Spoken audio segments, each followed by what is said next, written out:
Con el envejecimiento, el vidrio sufre unas transformaciones. Conocemos que la estructura vítrea es fibras de colágeno, ¿qué más tiene? Agua y ácido hialurónico, que es lo que hace que la constitución y la unión entre las fibras de colágeno y el ácido hialurónico, el vidrio sea gelatinoso. Algunos libros los describen como una cebolla de huevo, es decir, como las capas de la cebolla de huevo. Y cuando ocurren esas transformaciones por edad, son cambios degenerativos, hay una licuefacción vítrea en donde esas fibras colapsan y esos movimientos generan la sensación de miodesoxias, que es lo que ustedes conocen. Sabemos también que el vítreo está fuertemente adherido a la hora serrata, la cabeza del nervio óptico, ¿sí? Y tiene unas adherencias que ya no son tan fuertes al resto de la retina, dentro de esas a los vasos, a las paredes de los vasos, que ya sabemos que están en las últimas capas de la retina, y al área fovea. ¿Qué es lo que esperamos que ocurra naturalmente? Que si haya una licuefacción vítrea, que si se desprende el vítreo, pues quede móvil y que nos genere miodesoxias, pero que me respete la retina y que la fovea se conserve normal. Ya viene otra situación que es la que ustedes ya conocen, que es un desprendimiento de vítreo incompleto, en donde ya hay una tracción vítreo-retina. Un paciente con un desprendimiento de vítreo completo, miren que todavía conserva su adherencia fuerte alrededor de la cabeza del nervio óptico y que el síntoma más frecuente por estas partículas será la sensación de miodesoxias.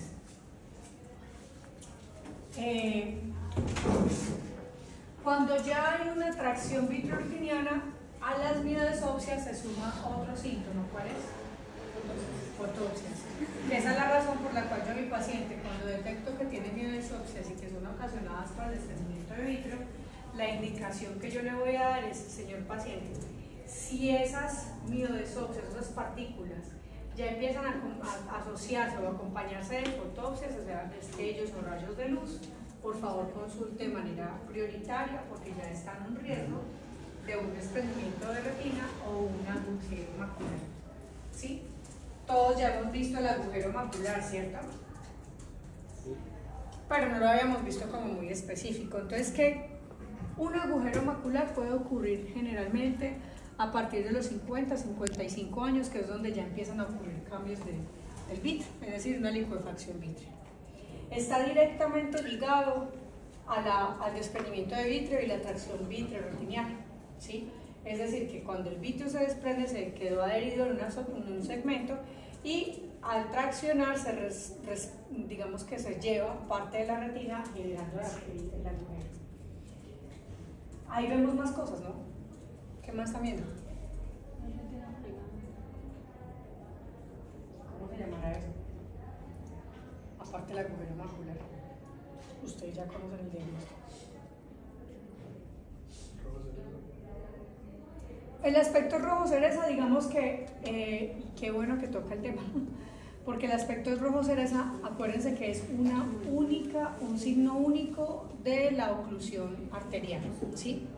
Aunque no está descabellado decirlo, porque pues ahí estoy viendo una fovea más roja. ¿Pero por qué? Porque ahí no hay retina, es decir, ahí solamente estoy visualizando el EPR. Pero mi pregunta es, esas bandas que ustedes ven alrededor, que claramente se nota que traccionan la retina generando como esos pliegues, ¿cómo la podrían llamar ustedes? No.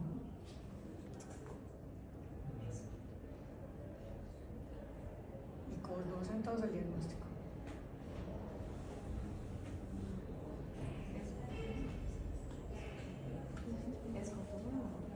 El escotoma es el síntoma del paciente, ¿cierto? Tiene un agujero macular, pues ahí va a tener el escotoma. Pero, ¿cómo se llama? Dígame un diagnóstico adicional que tiene. El paciente no solo tiene agujero macular, sino que tiene otro diagnóstico. No. ¿Está filo?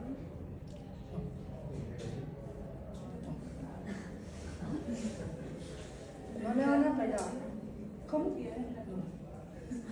Pensé casi.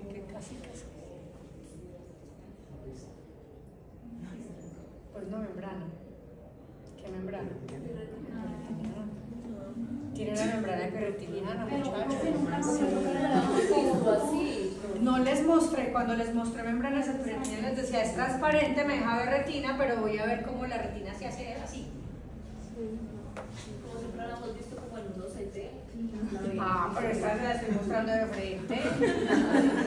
¿Sí? ¿Por qué le dio una membrana epirretiniana? Pues muchachos, porque tiene un agujero macular y ustedes saben que la membrana epirretiniana es una respuesta celular, generalmente los astrocitos que son los que se pueden desplazar para, digamos, estar ahí en el espacio donde ocurrió la lesión o la agresión a la retina, que en ese caso es un agujero macular.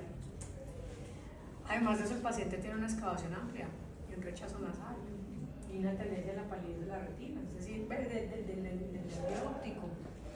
Entonces, acuérdense que no se miden solo los más llamativos, sino que revisen el resto del paciente. Es un paciente adulto con un riesgo, una sospecha de glaucoma, un agujero macular y una membrana epirretiniana.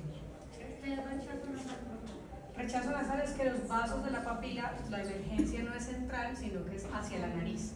Eso generalmente está asociado, es un signo típico del paciente con glaucoma, donde los vasos tienden como a ser empujados por la presión hacia las paredes nasales principalmente. Ok, entonces como les estaba diciendo, ocurre en pacientes mayores de 50 años y pues la literatura dice que más que todo en mujeres. La verdad, ¿yo qué opino? Que se detecta más fácil en mujeres, pues porque son las más cansonas en ir al EPS a cada ratico, ¿cierto? Es decir, a nosotros nos pasa algo y es más fácil que vayamos a una consulta mientras que el hombre un poquitico más descuidado. Creo que esa podría ser la explicación muchas veces a las enfermedades que la mayoría de las veces detectan en mujeres. Okay. Causas del agujero. Senil, es decir, simplemente se trata de un desprendimiento vítreo que genera una tracción vitreoretiniana y finalmente un agujero macular. Pero también puede ser traumático, un impacto, un golpe, puede generar un agujero macular. La miopía degenerativa, recuerden ustedes que la miopía genera un adelgazamiento de las capas de la retina, eso puede generar rupturas, un agujero, ¿sí? Retinopatías, inflamación ocular y el que ya hemos hablado, que es el síndrome de tracción vitreoretinal. Ok, ¿qué síntomas va a tener el paciente? Pues uno de los síntomas va a ser los que la compañera dijo, que es el famoso escotoma, cuando ya el espesor es completo, es decir, cuando está toda la extensión de la retina ausente. Pero un paciente con una tracción vitreoretinal como la que vimos ahorita, la fovea todavía se ve allí y se ve el vítreo como está traccionando, puede ocurrir que en la rejilla de Amsler hayan cambios, es decir, que haya distorsión de esas retículas y que eso nos llame la atención y que sea un signo de alarma. Los exámenes diagnósticos, pues entonces será la rejilla de Amsler, que ya ustedes saben que la rejilla de Amsler mide más o menos unos 10 grados del campo visual central, ¿sí? La angiografía sí y no, porque en la angiografía yo no voy a ver filtración de líquido. Como es un agujero, lo que voy a ver es que se nota más la circulación coroidea en esa zona donde está la retina, pero digamos que no tiene tanta utilidad. La que sí es muy útil en un agujero macular es la tomografía de coherencia óptica. ¿Por qué? Pues porque ahí alcanzan a ver qué extensión de la retina y podemos no solo eso, sino medir el ancho del agujero, porque ahí es donde se puede decir si tiene tratamiento o no. ¿Ustedes recuerdan? Yo les había contado que cuando es menor a 400 micras se puede operar, pero cuando es mayor a 400 micras no hay nada que hacer, solo que se advierte al paciente con controles. ¿Y el signo de Watzke-Allen se los había contado? No. Ok, este signo de Watzke-Allen es básicamente lámpara de hendidura con el lente de 78 de 90. ¿Qué se hace? Se pone sistema de iluminación y sistema de observación paralelo, ¿sí? Es decir, alineados. Se pone la sección óptica, una sección óptica, y con el lente de 78 de 90, que ustedes saben que es para ver fondo de ojo en lámpara de hendidura, ¿sí? Ubico esa sección óptica sobre el agujero, ¿sí? El signo positivo será, primero, que el paciente va a referir que esa sección óptica no la ve completa, continua, sino que la ve interrumpida, es decir, que ve dos bandas. O sea que en esta zona pues está el agujero. Eso es lo que el paciente le cuenta, pero usted puede también observar la sección óptica con la zona, digamos, una porción más deprimida que corresponderá como al fondo del agujero, Y este puntico que ven acá corresponde a la porción de la retina que ya se desprendió y que está ahí flotante en el vidrio, ¿cierto? Entonces ese es un signo que se puede hacer en consulta con el lente 7890 en el caso de una oftalmoscopia en línea. ¿Cuáles son las características oftalmoscópicas? Es decir, yo me asomo al fondo de ojo con cualquier oftalmoscopio y voy a ver ese rojo más intenso, ¿sí? Que es porque, como ahí no hay retina, lo que estoy visualizando directamente es el EPR, que ya sabemos que es muy pigmentado. Se va a ver generalmente de forma redonda y lo que más debe llamar la atención es este halo gris alrededor que lo delimita. Ese halo gris que está alrededor corresponde a unos espacios quísticos que se encuentran en los extremos del borde del agujero, ¿sí? Entonces les voy a mostrar ahí más o menos una clasificación. La primera clasificación, en el estadio 1, miren que puede haber todavía conservación del brillo foveal y haber un pseudoquiste. ¿Qué es?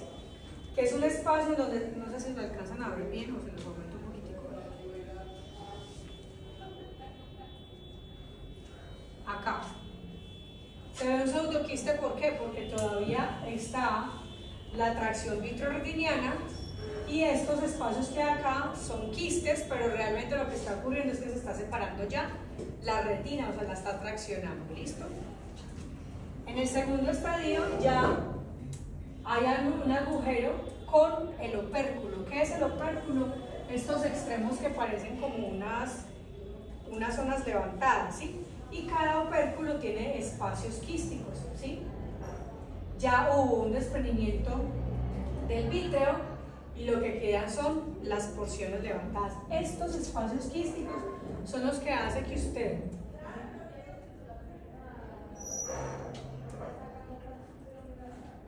y el pique.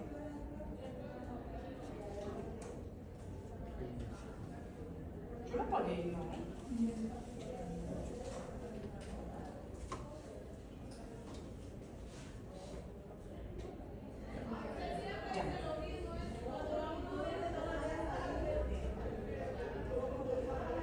Espacios quísticos entonces son los que hacen que el borde del agujero macular sea grisáceo, ¿sí? Entonces siempre la característica es un rojo muy intenso, redondo, de bordes definidos con un halo grisáceo alrededor, y ya saben que ese halo grisáceo corresponde a los opérculos con espacios quísticos. En el estadio 3 es cuando ya el agujero macular está superando las 400 micras, ya no es quirúrgico y el paciente reporta un escotoma central. Miren que acá ya hubo un desprendimiento de vítreo total y se llevó ese pedacito de la retina, que es el que hace que cuando usted hace el signo de Waske-Dallen se alcance a ver que esa porción también se alumbra. ¿Listo? Y por último tenemos el agujero con desprendimiento del vítreo posterior completo y elevación de los bordes, que ya hay espesores del agujero mayores a 400 micras y no es quirúrgico, es decir que el paciente ya queda con un agujero macular y es un paciente candidato para consulta con optometría para hacer terapéutica de baja visión. ¿Listo? Ya eso sería para manejar magnificadores, lupas, telescopios, entre otros. ¿Eso que no es quirúrgico en Colombia o todo? En todas partes, no es quirúrgico. No está dentro del protocolo operario. Solo se opera hasta antes de las 400 micras de espesor.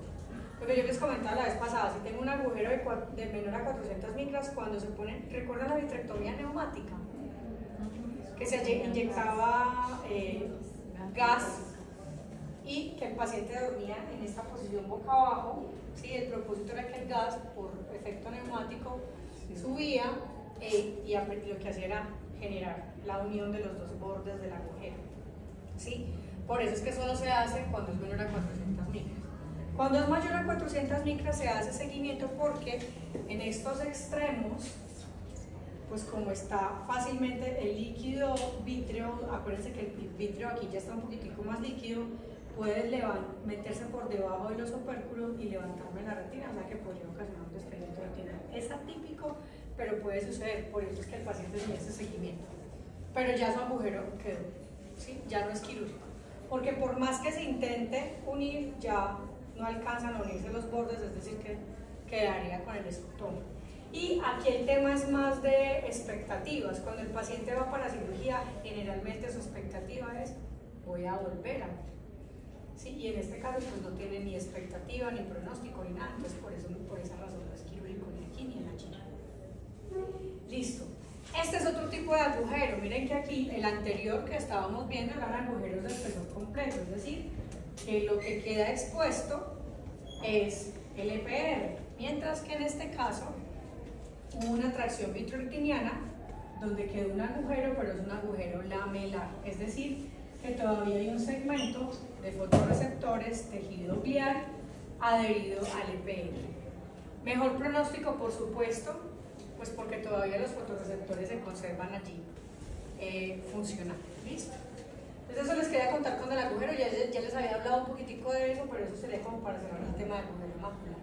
¿Y por qué se habla dentro del tema del desprendimiento de retina? Pues porque puede ser un causante del desprendimiento de retina cuando hay una tracción vitreoretinal muy significativa.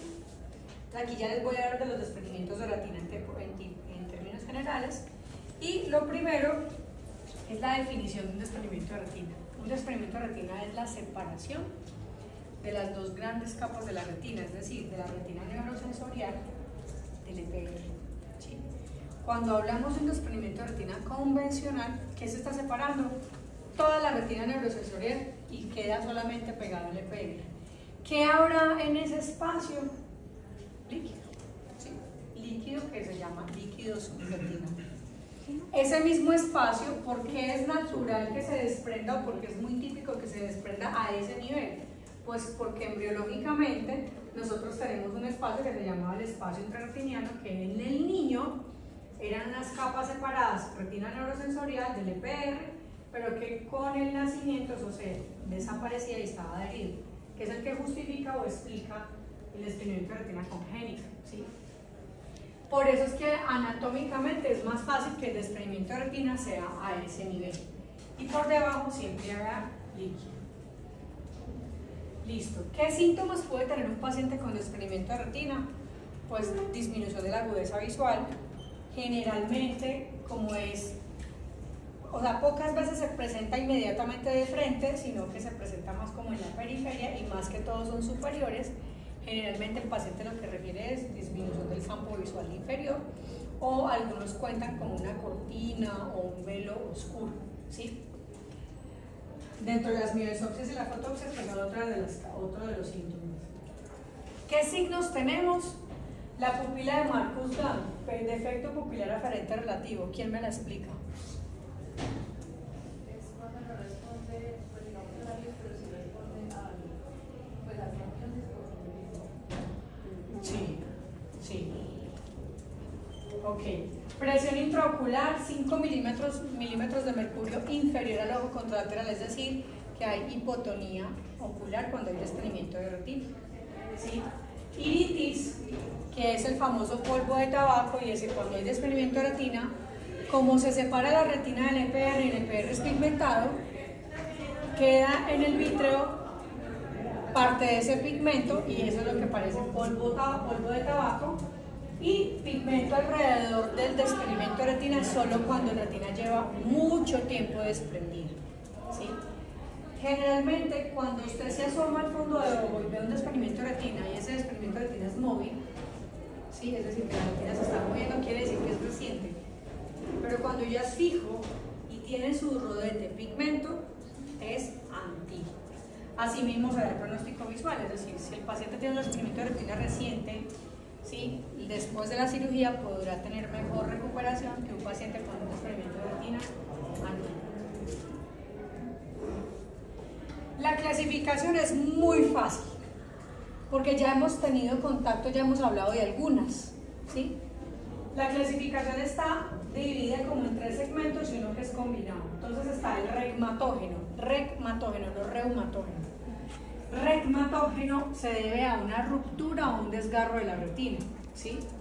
Es decir, en alguna parte de la retina hay un agujero, un hueco, un orificio, un desgarro, y por ahí líquido se mete y levanta el resto de la retina. ¿A quiénes les puede suceder un desprendimiento de retina regmatógeno de las patologías que conocemos? A la miopía generativa, es la más frecuente. La miopía generativa es de las más frecuentes de desprendimientos de retina regmatógena. Generalmente, como la retina es tan delgada, se rompe más que todo en la periferia y por allí se mete líquido subretinal y determina desprender la retina. El desprendimiento de retina exudativo o seroso. ¿Qué es? La retina va a estar íntegra, no hay agujeros, pero habrá líquido que se acumula por debajo de la retina y me levanta la retina. ¿Qué enfermedades de las que hemos visto pueden generar un desprendimiento de retina exudativo? Es decir, que no se rompa, que no haya fibras, no haya membranas, pero si haya liberación de líquido que me genere una separación de la retina neuronal.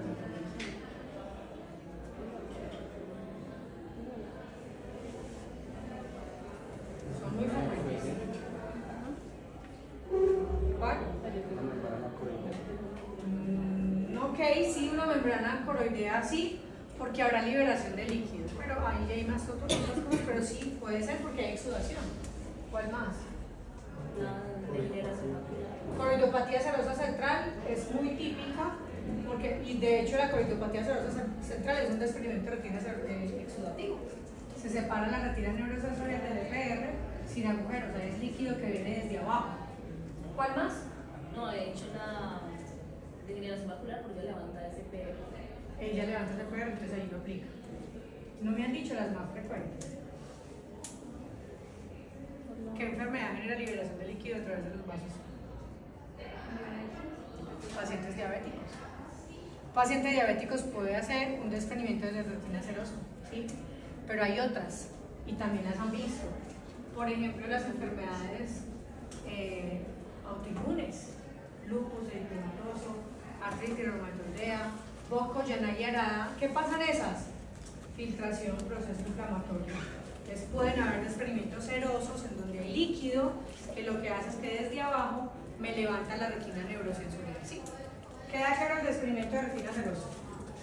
Y por último tenemos el traccional, que ese lo hemos visto con más frecuencia. ¿Qué hay? Hay una vitreoretinopatía proliferativa o una tracción vitreoretinal. ¿Sí? Por ejemplo, el agujero macular podría generar como consecuencia un desprendimiento de retina traccional. ¿Por qué? Porque hay una atracción entre el vitro y la retina. ¿Sí? Pero hay muchas causas. Por ejemplo, ¿qué patologías de las que conocemos pueden generar un desprendimiento de retina traccional? ¿La membrana hiperretinal podría? Sí, podría. Un toxocara, un parásito que haya en vitro y genere tracción vitreoretinal, muy bien. Persistencia de la arteria de la idea, sí, hay membrana, entonces no me han hecho las más frecuentes.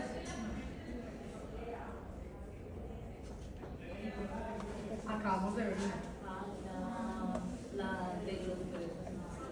de la prematurez. La retinopatía del prematuro. ¿Qué es la retinopatía del prematuro? Una vitreoretinopatía proliferativa. ¿Y qué ocurre al final? Desprendimiento de retina.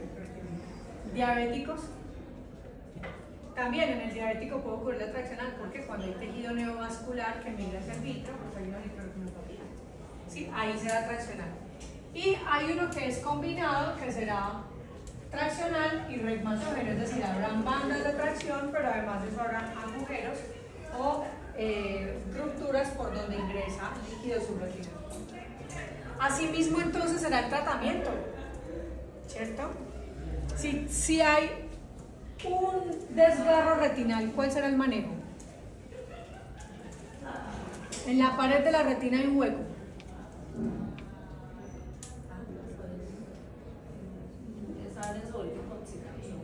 No lo piensen desde la hipoxia, dejen que es un hueco y por ahí sí se puede meter líquido. ¿Ah? Endoláser más fácil, hay que sellar. Es decir, alrededor del agujero sellan para que el líquido no se meta. Queda el agujero, pero sellado. Entonces, la primera indicación será fotocoagulación láser para sellar. ¿Sí? Ya cuando hay desprendimiento de retina, pues será entonces fotocoagulación láser para sellar y retinopexia para pegar la retina que ya se desprendió. ¿Listo? En el exudativo seroso, ¿cuál es el tratamiento? Piensen en las causas.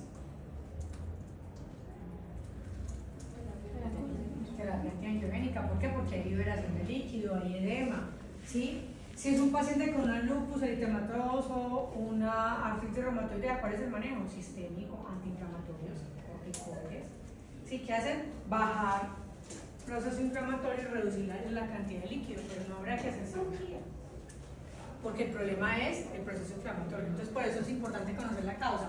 En traccionar, ¿cuál es el tratamiento? Si hay membranas en vitro y todo lo demás. Vitrectomía más pelamiento de membrana, fotocoagulación en el caso de que haya hemorragias, ¿sí? Miren que ustedes ya van sacando los manejos dependiendo de la causa. Ok, ahí hay entonces un regmatógeno. Miren que en la retina de arriba, en la foto de arriba, se ve el agujerito, ¿sí? Se ve el desgarro. Por ahí ingresa líquido y ocasiona pues ese desprendimiento de retina, que en ese caso es un ojo derecho, el caso de reconocer la papila. La papila es un ojo derecho, se ve desprendida la retina temporal superior, paciente con una reducción del campo visual inferior, ¿cierto? Listo. Y pues en la ecografía vamos a ver cuando hay un desprendimiento de retina total, el patrón en B típico, que se conserva adherido a la cabeza del nervio óptico. Lo identificaríamos porque aquí se vería la sombra acústica del nervio óptico y el patrón en B. Ese es el que ya conocimos como ¿qué? Desprendimiento de retina regmatoria. ¿Listo? En este caso, el desprendimiento de retina traccional. ¿Qué está pasando allí? Hay tejido neovascular que está en vitro y retina, hay fijo como hay sangrado, lo más probable es que el paciente tenga un antecedente de una retinopatía diabética o hipertensiva, ¿sí? Y está facilito y cercano a una rubeosis herediana y un glaucoma neovascular, ¿no? Porque hay una migración excesiva de tejido neovascular. ¿Qué hay que hacer allí? Pues lo que usted ya mencionó, vitrectomía, sacar las membranas, y en las zonas donde hay neovascularización hacer fotocoagulación, y si quieren, pues al paciente le pueden acompañar con terapia antiangiogénica. Miren cómo se ven, pues se van a ver el desprendimiento de retina y las bandas de tracción, ¿cierto?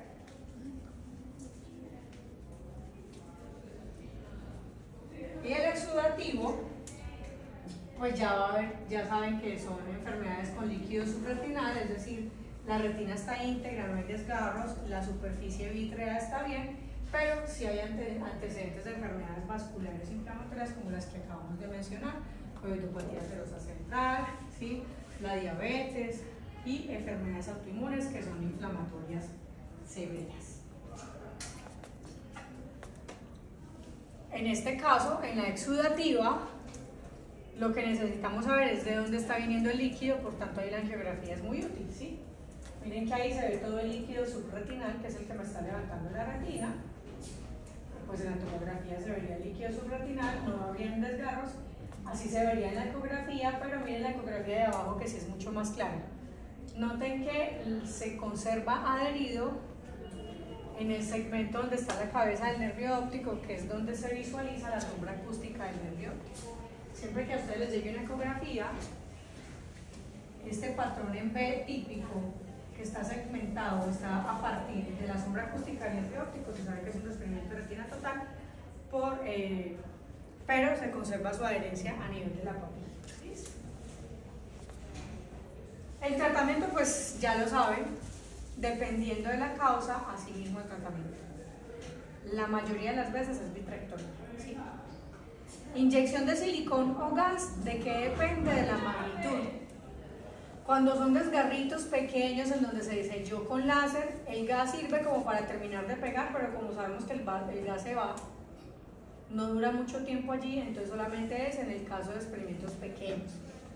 Cuando ya el desprendimiento de retina es muy grande, toca es inyección de silicona, que la silicona no se vaya, se queda ahí y solo se saca cuando el oftalmólogo lo considere necesario. Recuerden que la silicona es un aceite pesado, y ese aceite pesado tiene un índice de refracción diferente al índice de refracción del vítreo. Por tanto, los pacientes se van a comportar como pacientes muy hipermétropes, ¿sí? Para que lo tengan presente. Si a usted le llega un paciente con una hipermetropía muy alta y antecedente de silicona, no se asuste, es normal el efecto óptico por esa silicona. Ahí lo que yo sugiero es que pongan más bien lente de contacto por la anisometropía.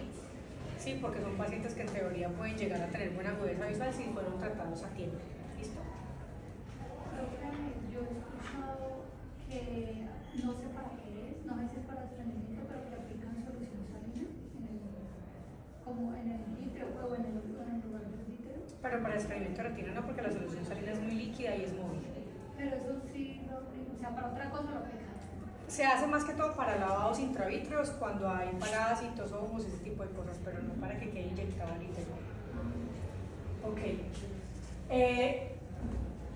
Otra cosa que les iba a decir, como el efecto, es que me pasa mucho, me pasa en la clínica, que yo siempre tengo esas discusiones con los oftalmólogos, porque cuando hacen la ecografía en un paciente con silicona, el aspecto del ojo es una longitud axial grande, pero es una longitud axial enmascarada en el efecto óptico de la silicona. Acuérdense que el principio de la ultrasonografía es la interferometría, es decir, que el sonido viaja, cuando se encuentra con la retina se retorna y la velocidad que sea, o sea, a la velocidad a la que viaje ese sonido, el equipo lo interpreta como un término de distancia, ¿cierto? Entonces resulta que el ojo puede tener un tamaño normal, una longitud axial normal, pero cuando tiene silicona dentro, la velocidad va a ser menor, pero por la densidad de la silicona, no porque el tamaño del ojo haya cambiado. Entonces mucho cuidado con esto, por eso pregunten por antecedentes. Porque les puede pasar que el paciente les llegue a su consultorio con la ecografía y un ojo que se vea gigante, 30 milímetros, ¿sí? Un ojo grandísimo. Y usted puede decir, no es un ojo muy grande, debe ser miope, muy alto, ¿sí? Pero el paciente cuando usted le hace refracción es hipermétrope alto. ¿Qué fue lo que pasó ayer? Entonces indague por posibilidad de silicona al interior, porque puede ser que por el efecto óptico y la densidad de la silicona, la ecografía se vea como si fuera una longitud axial grande, pero es un efecto óptico provocado por la demora del paso de la sombra acústica, ¿sí? Eso es claro lo que les estoy diciendo. Entonces aquí es la discusión que yo he tenido con oftalmólogos, pero ¿cómo me va a decir usted que la ecografía, que tiene 30 milímetros de longitud axial y usted lo está declarando hipermétrope? Entonces hacerles entender esa situación es complejo, pero para que ustedes ya lo sepan, esa es una situación que es muy eventual, pero que les puede pasar longitudes axiales aparentemente normales, pero saben que es hipermétrope. Me cuesta diferenciar en la ecografía cuando es un desprendimiento de retina o desprendimiento de vítreo, contracción. Le cuesta reconocer eso, la densidad de la membrana.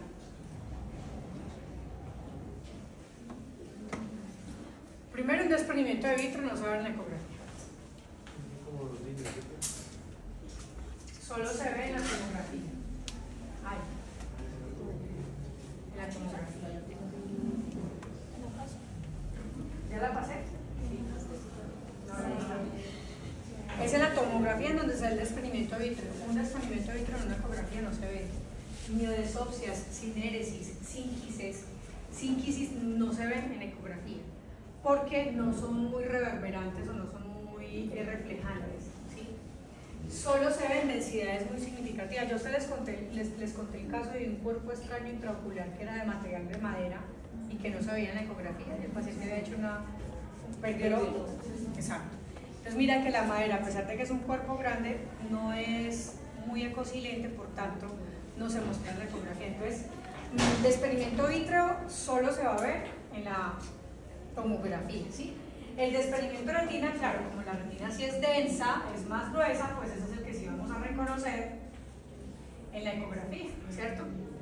Que ya identificaríamos si es exudativo, porque pues nos tocaría reconocerlo a través de los antecedentes del paciente en la angiografía, si es traccional, porque veríamos el desprendimiento de retina con las membranas de tracción en el vítreo, ¿sí?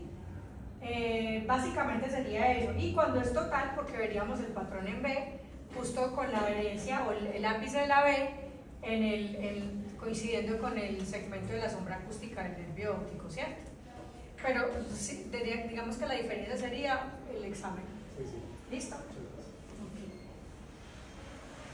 Cuando hay una cirugía con un implante de silicona, pues pueden haber unas complicaciones, ¿sí? Porque la silicona a veces puede llegar a migrar a la cámara anterior, como en la primera imagen, ¿cierto? Se ve silicona que ya pasaba a cámara anterior, y si pasa a cámara anterior, pues al generar contacto con el endotelio, pues puede generar una descompensación corneal, ¿sí? Que sería lo que ocurre en las otras imágenes. Por ejemplo, en la de allá, en la de abajo, es una queratopatía en banda, donde hubo antes un toque con la silicona. Puede ocurrir. Es que aquí hay otra cosa. El cristalino tiene un propósito. El cristalino es una barrera entre la cámara vítrea y la cámara anterior y posterior, ¿sí? Entonces, algunas veces, cuando le hacen la cirugía al paciente, por ejemplo, un paciente miope que hace un desprendimiento de retina, y que si le quitan el cristalino, el paciente queda hemétrope, porque le quitan potencia positiva. Algunas veces al quitarle el cristalino dejan ahí ese espacio sin límite, es decir, sin siquiera cápsula posterior. Entonces puede haber migración vítrea, incluso ustedes pueden encontrar vítreo en cámara anterior, eso es frecuente, y eso genera una complicación. Algunas veces los que piensan un poquitico más en eso pues ponen una cosa que se llama anillo de tensión capsular, que es un anillo que, como su nombre lo dice, es como se mete en la cápsula del cristalino y templa la cápsula, es decir, generando esa barrera entre la cámara vítrea, cámara posterior y cámara anterior, ¿sí? Porque se llama anillo de tensión capsular, porque se conserva la cápsula del cristalino y se pone el anillo para que tense la cápsula. Pero cuando sacan el cristalino y dejan solamente la cápsula puede colapsar y puede haber migración de vítreo en el caso de que no le hayan inyectado silicona, o en este caso migración de silicona, lo cual es un riesgo, se sube la presión intraocular y puede haber daño endotelial. ¿Sí? Listo. Y para terminar, ya los voy a dejar ir tranquilos, está la retinosquisis. La retinosquisis es un tipo de desprendimiento de retina, pero aquí cambia la definición, ¿sí?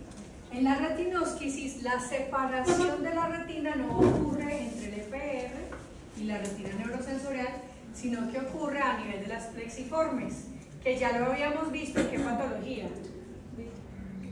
En la miopía degenerativa. Veíamos que en la miopía degenerativa, cuando habían unos estafilomas muy marcados y se le hacía tomografía, veíamos cómo la retina se separaba a nivel de las plexiformes. Es más típico que se separe a nivel de las plexiformes externas, es decir, donde hay sinapsis entre fotorreceptores y bipolares, pero puede ser en cualquiera. Entonces, sí es un tipo de desprendimiento de retina, solo que el nivel de separación de las capas es diferente. El desprendimiento de retina convencional es desde el EPR y la retina neurosensorial, y la retinosquisis es desde las plexiformes. Puede haber de tipo patológico, es decir, asociado por ejemplo a la miopía degenerativa, puede ser de tipo inflamatorio, por ejemplo a liberación de líquido seroso, pero también puede ser por edad, ¿sí? Es decir, por una digamos como debilitamiento de las capas plexiformes, o puede ser congénito. Esas pueden ser cualquiera de las capas, pero la apariencia es la misma. ¿Cómo la identificamos? Más que todo en la tomografía, ¿sí?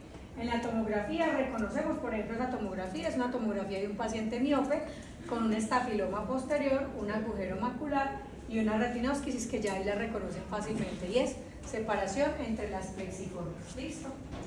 ¿Puede ser cualquiera de las dos plexiformes? Cualquiera de las dos. O por ejemplo ahí que parecieran ser las dos, ¿no?